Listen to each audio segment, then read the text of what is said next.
Welcome back, 3:06 on a Thursday afternoon, joined in studio by Luc Rabouin, who is running for, of course, Mayor of Montreal for Projet Montreal. Welcome, nice to meet you. Thank you. I don't think we've ever met. We have ever met in person. And I said to you when you first walked in, I don't believe I've ever seen you not in a suit. Yeah. And you're not in a suit. So welcome to the informal radio interview. Good for you. Thank you. Look, there's a lot to talk about. I had Soraya on the show earlier in the week, and I will ask her ask you the same question I asked her to begin with. We have a new poll that shows most Montrealers, when asked who they would like for mayor, their number one answer is, I don't know. Yeah. That's not a good sign for any candidate. I know she had, I think, 18%. You're behind by a couple of points. Why do you think that is? I think we were in summer. The campaign, the municipal campaign is not officially started. So we will start in the next days when we will have all of the signs everywhere in the city with our face on. I think people just will understand that there's a municipal campaign. Okay. Now that, the school just restart, people are coming back from summer. We will catch their interest in the next weeks. But one thing that is interesting in this poll, it says 61%, I believe, of Montrealers say we need a change. Yeah. Now, typically when you need a change from the party in power. You're still with Projet Montreal. You've been with Projet Montreal throughout Valérie Plante's run. So when you hear that almost two-thirds of Montrealers want to change, what are you thinking? Yeah, and I heard Jean-Marc Léger talking about that this morning because he was in charge of the survey. And he said, people want change, but that doesn't mean they don't want Projet Montreal. So it's my job, my challenge to show to Montrealers that I am the change for the future of Montreal. Are you different from the party? I mean, you've been with this party since the get-go. You were, at a level within the administration where people knew who you were. And people look at Projet, and I understand there's probably anger with the mayor. You're not Valérie Plante. I get that. Are you very different from the party? Is the party different now from what it was under her? Two different things. The first thing is I share the same core values of Projet Montreal and the vision of the city. We want a green city. We want a city for all of the people. We are sharing strong values, social justice, inclusion values, environmental values, same values. But my background is more, I worked a lot on economic development. I have a long experience as a manager in different organizations. I am an hyper-pragmatic person. I want to focus on priorities. And I said, because we did Projet Montreal a race for the leadership. I won the race, and I said I will present to Montrealers proposals that are aligned with their priorities. And this is what I'm doing with the same basic core values. However, at the same time, you can't, of course, say, I don't believe in this or I don't believe in that anymore. Let's take for an example, because it's come up, and I asked Soraya the same, Camillien-Houde, which has become a real issue in this. I don't think anyone thought it would be, but it's becoming an issue. You were on this station, I think, about a couple of weeks ago with Trudy, and I believe the last thing you said was you want a shuttle, no mountain. Is that still your position? Exactly. So I heard people who argue that we have to secure the Camillien-Houde pathway. We have to enlarge. Our project is to enlarge the park because there's a lot of people in the park. But people said, what do you think about accessibility to the mountain for disabled people, elderly people, parents with young children? And I agree with that. We have to find a ways that could be not with individual cars. And it's why I said we have to include a shuttle to bring them up to the mountain. And if we're not able to bring a shuttle in the project, we will not have the project. But there's already a bus that goes across the mountain. Why do you need a shuttle? Yeah, it's very large buses. So what I have in my head is more small shuttle, like an electric shuttle that we already have that in different places. In Quebec City, they have a small electric shuttle for tourists. So I believe that with a small electric shuttle, it will be more integrated to people who are walking around, or that it's more with the spirit of the mountain than our very big buses that we have right now. And you're against the idea of cars being able to go across the mountain? I still believe that we have to permit the access to the mountain by cars, but there's an access. We keep the access by remembrance, and we don't absolutely need to cross the mountain. Just imagine if we were today in 2025 and there's no road. Imagine that there's no road on Camillien-Houde. Does anybody will ask to build a road to cross the mountain. I'm sure not. When we go to walk at Saint-Bruno, but there's already a road. So there's already a road, and there's millions of people who are using the mountain, really more than years ago. So the project we propose is to enlarge the park, so to make access from one side to another by walking easier. If you want to cross Camillien-Houde by walking, it's just impossible because of the traffic. It's impossible because it's a hard walk up and down. It's a mountain, right? It's not like people are walking there every single day. Again, I don't say my issue. You also said something that I don't fully understand. You said part of this is to expand the park, the mountain. But the eastern edge of that is against the cemetery. Where are you expanding the mountain? On the Camillien-Houde street. But that's just it's like a lane of traffic and a parking lot. You going to get rid of the parking lot to expand the mountain? The parking lot over the mountain. The parking lot is up at the top, at the lookout? You're going to get rid of that? No. You're not getting rid of that? No. Okay. We still will have parking at the top for people who are arriving by Remembrance. But only by Remembrance. So if you're on that side of Park Avenue and you want to go up there, you're out of luck. You can't get there. Yeah.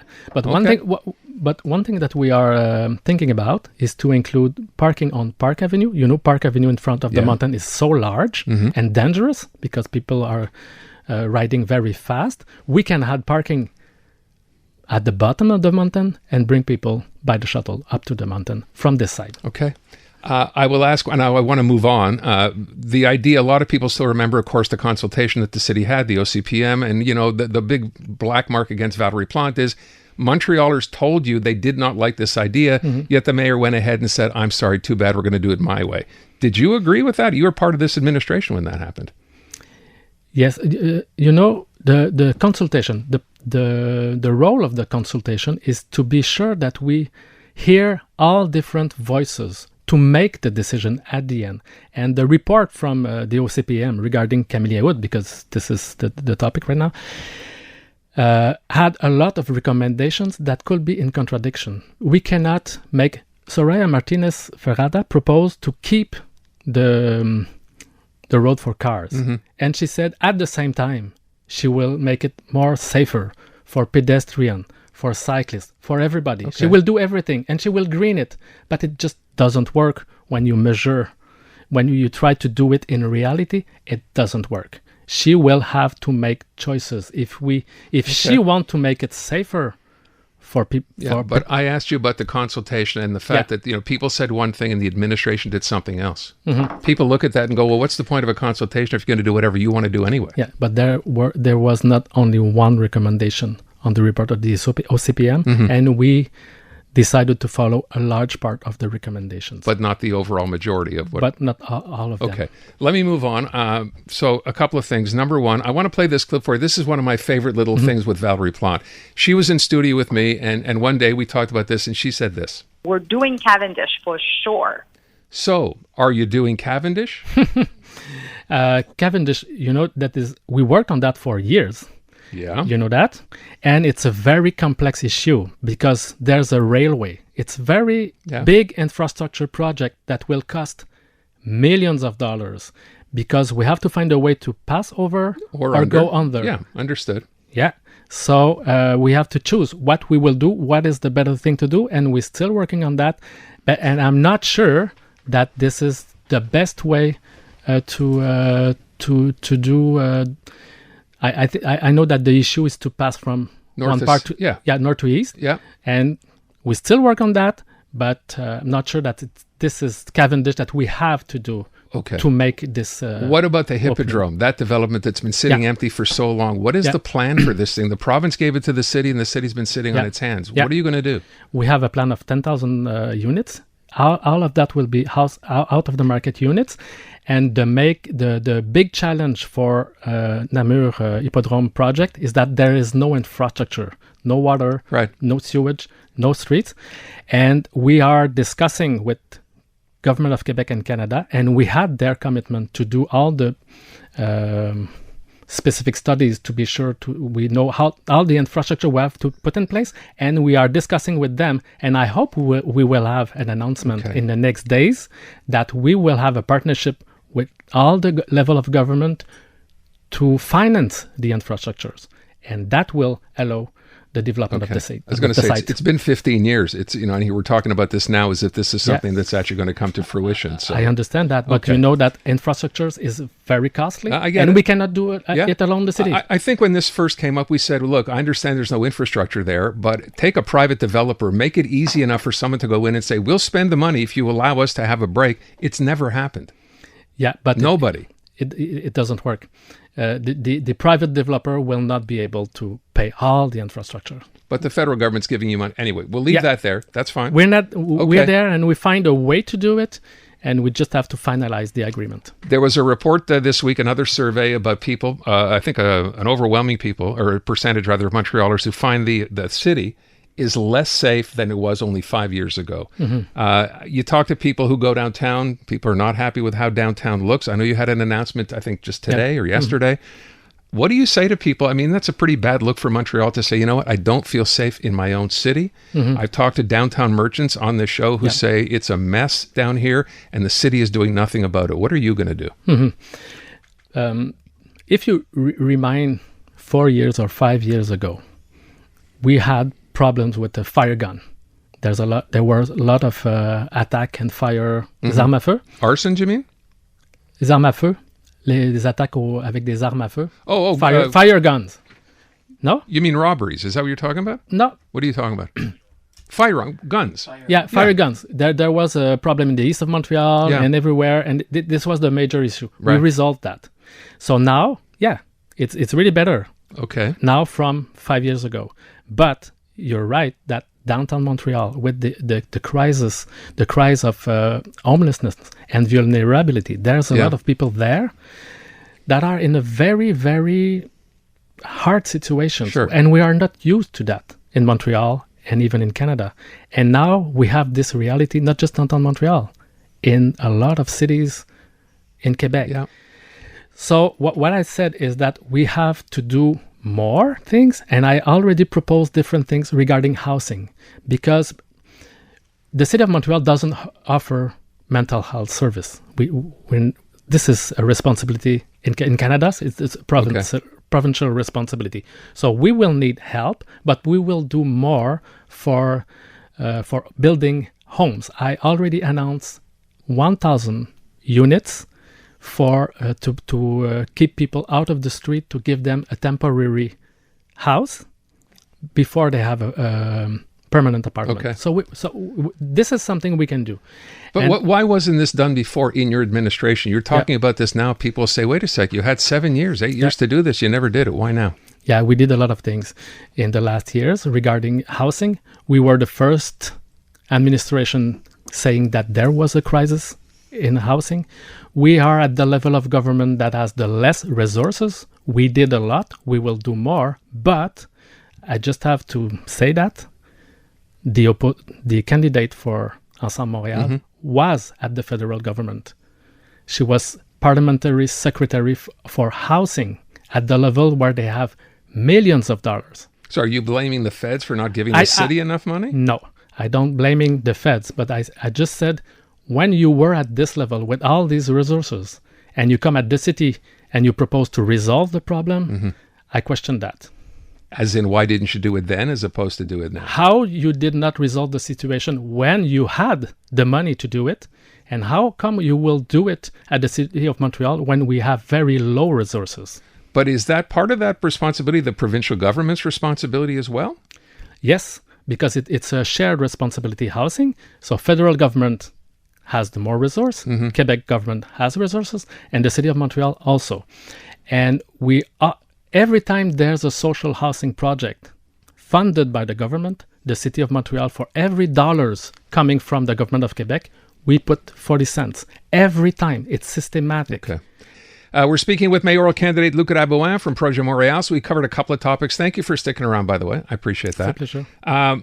You announced today, I think it was today, something that drives, I'm sure, people who come into the downtown area crazy, which is about the idea of you're going to try to create a centralized, agency within the city that deals with this construction.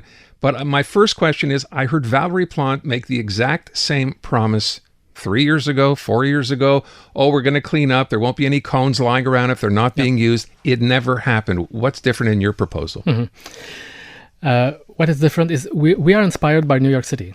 So this is the model that New York City put in place, and we decide to. We have the experience. We tried a lot of things during the last year. We put in place the Escouade Mobilité. We have a better planning project with everybody are working together. We not open the street like Saint-Laurent Boulevard we did some years ago. Probably you remind that. One of the worst decisions the city ever made. Exact. So we opened the street, and after that, 2 years or the year after, Gaz Métropolitain come back and say, it's our turn. Yeah. It doesn't happen anymore, this kind of thing, because we have a better planification. But what I'm sure that people understand is we have very more works because of the underinvestment for years. Sure. So people understand that we have to do it, but they ask us to be better in the planning and the coordination. So we put some different thing in place, and I want to go further, and I want to put in place one centralized unit because I think everybody is fed up with all the cones, all the public works, and this feeling of not well organized planification. And with one person responsible, accountable, in charge of that, I think that will help to make decisions when we have to make decisions. And I want a central unit. Do you want a specialist to do this, or just someone within the administration who takes that on as their responsibility? Someone that we will regroup all the people who are doing intervention on our streets in the same units with one bus, one line, and one line of decision. And I will also name, if I'm elected, of course, one person at the executive committee in charge of that. So we will have 2 persons in charge accountable. One of the other issues, there's actually an op-ed in today's Montreal Gazette written by Rick Lechner, who you may know from years ago, traffic guru, worked here for many, many years, suggesting that the city, he's an idea that's come up before and it's never happened. I know Denis Coderre appointed a traffic czar. He lasted about 2 months. Do you have a plan? And I'm asking this in the wake of motorists who find themselves stuck in traffic every day. A plan to have someone within your administration deal with traffic specific. I'm not talking construction. I'm sorry, with traffic specifically. Now, Soraya mentioned she wants to do an audit on bike paths, right? I'm not sure what that means, because I asked her the question, will that mean that some bike paths that really nobody uses, that don't get used, will be, basically eliminated? What's your plan for that? For mobility, we have regarding audit. I think it's not the time to audit. There's a person who died last week on Park Avenue. We know that bike paths are part of the solution for safety. This is something, and if Soraya wants to do an audit, she should do it on streets where there are some accidents, because our streets have to be safer, not less. It's not time to go back, I think, regarding this issue. Regarding fluidity, I think that the construction proposal, I had 4 proposals this morning, but the main is to have a centralization. You think that will help? That will help. The other thing, also, I proposed sooner in the campaign to have a bus, to invest more energy in buses, to have an efficient bus system to help to bring more we have people in buses or public transit, more we have people on bike path, less cars. people are out of cars, and people who has to use their cars, there will be more fluidity for them. Problem is there are more and more people in cars, more than we've had ever 10 years ago. That number is up by like 30%. You mentioned, you gave the example of an American city. You said New York. In this op-ed today, it suggested some cities, like San Francisco, for example, there are others, who take traffic into account by having, whatever you want to call it, an AI now, controlling lights, controlling traffic flow. We don't have that here. Is that something that's in your plan? Yeah, this is something that we have to work on. AI, we are one of the best in the world regarding AI. I was in charge of economic development for 6 years, so I pretty know well that. The city of Montreal has a strategy on AI. People doesn't know that, but we have a service that is specialized on technology. So we have to use all the technology we can to do it. But AI doesn't replace people that are making decisions. Okay. It's a tool. It's not a decision. I have to leave. We could talk for an hour. I have to leave it at that. I look forward to seeing you, by the way. We'll talk more about this as we get closer to the day. We're going to have all the mayoral candidates together. Yep. Thank you so much for coming in. Very much appreciated. I wish you the best of luck. Thank you. All right. Let's take a break. 3:27. We have news coming up next.